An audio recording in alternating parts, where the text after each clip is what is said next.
कर्जमाफीची घोषणा म्हणजे 2024 पासून अभ्यास करून कर्जमाफी जाहीर केली. आता कर्जमाफी आहे का कर्ज वसुली आहे हेच कळत नाही.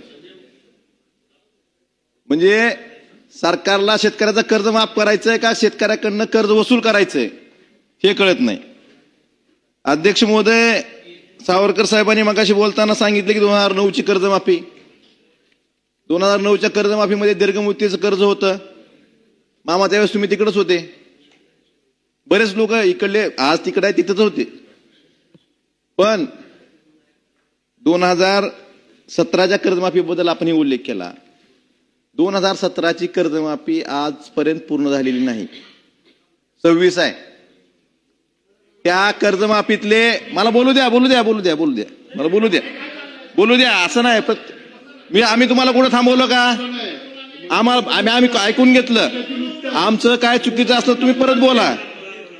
त्या 2017च्या छत्रपती शिवाजी महाराज शेतकरी सन्मान योजनेतले जवळपास 5,90,000 शेतकरी पात्र शेतकरी 5,90,000 पात्र शेतकरी जवळपास 6,000 कोटी 5,475 कोटी रुपये त्याला तर हे आहे म्हणजे रक्कम आहे. हे अद्यापर्यंत ही ते कर्जमाफी त्यांना मिळालेली नाही.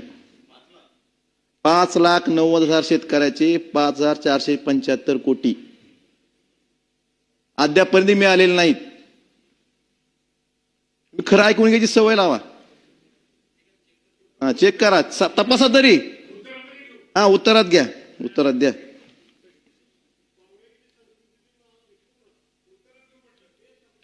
कारण आपण ऐकून घ्यायची सवय लावा.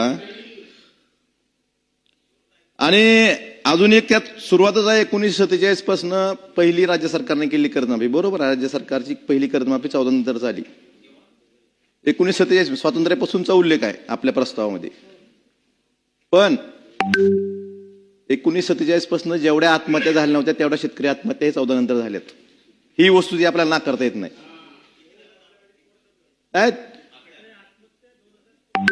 नाही पण 1947 ते 14 पर्यंत जेवढ्या आत्महत्या झाल्या नव्हत्या तेवढ्या आत्महत्या 14 नंतर झाल्यात. ही वस्तू ती नाकारू नका. अध्यक्ष महोदय, केंद्र सरकारने 9 लाख कर्जमाफी केली. तुम्ही डबल इंजिन नेहमी म्हणता.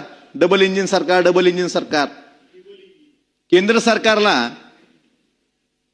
उद्योगपतीची 16 लाख कोटी कर्जमाफी करायला पैसे आहेत. पण शेतकऱ्याचं कर्जमाफी करायला 14 नंतर केली का कर्जमाफी शेतकऱ्यांची?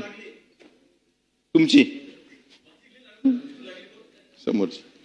शेतकऱ्यांचं कर्जमाफी करायला केंद्र सरकारकडे पैसे नाहीत का? तेवढी संवेदनशील नाही. ही जी कर्जमाफी योजना अहिल्यादेवी होळकर यांच्या नावाने जी जाहीर केली, ह्यात सावरकर साहेबांनी मांडला मुद्दा सगळ्यांचा मुद्दा आहे की 2019ला उद्धव ठाकरे साहेबांनी जी कर्जमाफी केली होती 32 लाख शेतकऱ्यांना, त्यातले जे शेतकरी त्यानंतर कर्ज उचललं आणि ते जर थकीत गेले असतील असे 12,71,000 शेतकऱ्यांना फक्त 50,000 देणार. म्हणजे समजा त्यावेळेस 2 लाख कर्जमाफी होती, नंतर त्याला परत पुनर्कर्ज 2 लाख मिळालं असेल, ते थकीत गेलं कुठल्या तर कारणामुळे, 2 लाखास 3 लाख झालं. मग 3 लाख कर्जापैकी 2.5 लाख भरायचे, मग तुम्ही 50,000 देणार. आणि तुम्ही राजकारण विरोधी पक्षाबाबतीत करता मान्य आहे. म्हणजे विरोधी पक्षाच्या सरपंचापासून खासदारापर्यंत सगळ्यांना अडवणूक करता. पण 19ला महाविकास आघाडी सरकारच्या काळात उद्धव साहेबांनी ज्या शेतकऱ्यांना कर्जमाफी केली त्यांना ही अडवणूक का? शेतकऱ्यांसाठी तर राजकारण करू नका. ज्यावेळेस 19ला कर्जमाफी झाली त्यावेळेस उद्धव ठाकरे साहेबांनी असं म्हणले का 17 शेतकरी वगळायचे? महाविकास आघाडी सरकार असं म्हणलं का? 17 ज्या शेतकऱ्यांना कर्जमाफी मिळाली तेही काही शेतकरी 19 पात्र होते. असं झालं नाही ना. मग तुम्ही का शेतकरी वगळताय? कारण तुम्ही घोषणा करता अजून एक 12,71,000 शेतकऱ्यांना जर 2.5 लाख रुपये त्यांनी उदाहरण दिलं. मी एका शेतकऱ्याचं 3 लाख कर्ज असेल तर 2.5 लाख रुपये कर्ज भरल्यानंतर त्याला तुम्ही 50,000 कर्जमाफी देणार. मला तुम्हाला विचारायचंय तर त्या शेतकऱ्यापाशी 2.5 लाख असतं तो थकीत गेला असता का? गेला असता का थकीत? त्याची अडचण आहे म्हणून थकीत गेला ना. त्यांनी पैसे कुठून आणायचे?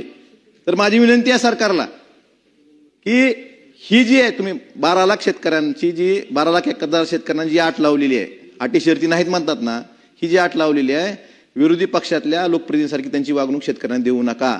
कमीत कमी शेतकऱ्यांना तर सोडा या राजकारणातनं. आणि तुम्ही अजून एक सांगितलं की 5,808 कोटी तरतूद आहे यासाठी 50,000 देण्यासाठी, पण हे सांगितलं नाही की 5,808 कोटी कधी देणार, त्याच्या बदल्यात शेतकऱ्यांना किती पैसे भरावे लागतील हे पण जाहीर करा ना. मग त्याला 20,000 कोटी भरावं लागतील का 25,000 कोटी भरावं लागतील का 10,000 कोटी भरावं लागतील? जे 50,000 तुम्ही रक्कम किती होईल सांगितली, पण ते 50,000 देताना 5,808 कोटी तुम्ही ते तरतूद ठेवलेली आहे, ती जर तुम्हाला द्यायची असेल तर त्याच्या बदल्यात शेतकऱ्यांना बँकेत किती पैसे भरावे लागतील हा आकडा जाहीर करा. मामा उत्तरात जाहीर करा. म्हणजे शेतकऱ्याकडनं किती वसूल करणार, मग शेतकऱ्यांना किती देणार हेही महाराष्ट्राला कळलं पाहिजे.